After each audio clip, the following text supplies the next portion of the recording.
কেউ যদি এই যে ড্রাগের মধ্যে অ্যাডিক্টেড, অশ্লীল জিনিসে অ্যাডিক্টেড হয়, তাহলে তার ফিরে আসার বুদ্ধি আছে কিনা? আছে।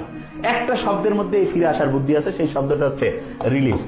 যে কোনো প্রবলেম ইনশাআল্লাহ আমরা এই শব্দকে বিশ্লেষণ করে বের করে ফেলতে পারবো। সেটা কি? আর্ট হচ্ছে রিকগনাইজ। যে কোনো শিক্ষার্থীকে আগে বুঝতে হবে যে হ্যাঁ, আমি যদি অশ্লীল কোনো কিছুতে কিংবা যেটা বলা যায় ধর্মীয় নীতিমালার বাইরে, সেইটা, এবং খেয়াল রাখতে হবে যেই কাজটা আমি করার পরে অন্যের সামনে মানে হচ্ছে গর্বভরে বলতে পারি সেটাই খারাপ কিছু, সেইটাতে যদি আমি জড়িত হয়ে থাকি তাহলে তওবা করে আল্লাহর কাছে ইস্তেগফার করে, আর কি বলে এটাকে জানি, মানে হচ্ছে যে ভুল স্বীকার করে যে আমি ভালো হতে চাই। এইটা যখনই চিন্তা করবো ইনশাআল্লাহ আমাদের ব্রেনকে এমন অসাধারণভাবে আল্লাহ বানিয়েছেন, শুনলে অবাক হয়ে যাব।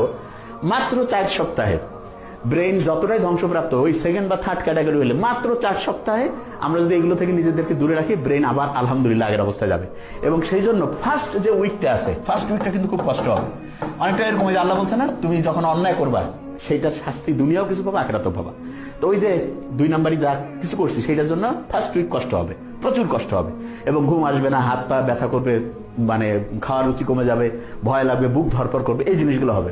কিন্তু এই যে কষ্টের পরেই আল্লাহ রহমতের রহমত চলে আসবে। সেকেন্ড উইক থেকে শুরু হতে থাকবে কি, কষ্ট কমতে থাকবে, কষ্ট কমতে থাকবে, ভালো লাগা শুরু হবে। থার্ড উইকে কষ্ট আরো কমতে থাকবে, আর একটু ভালো লাগা শুরু হবে।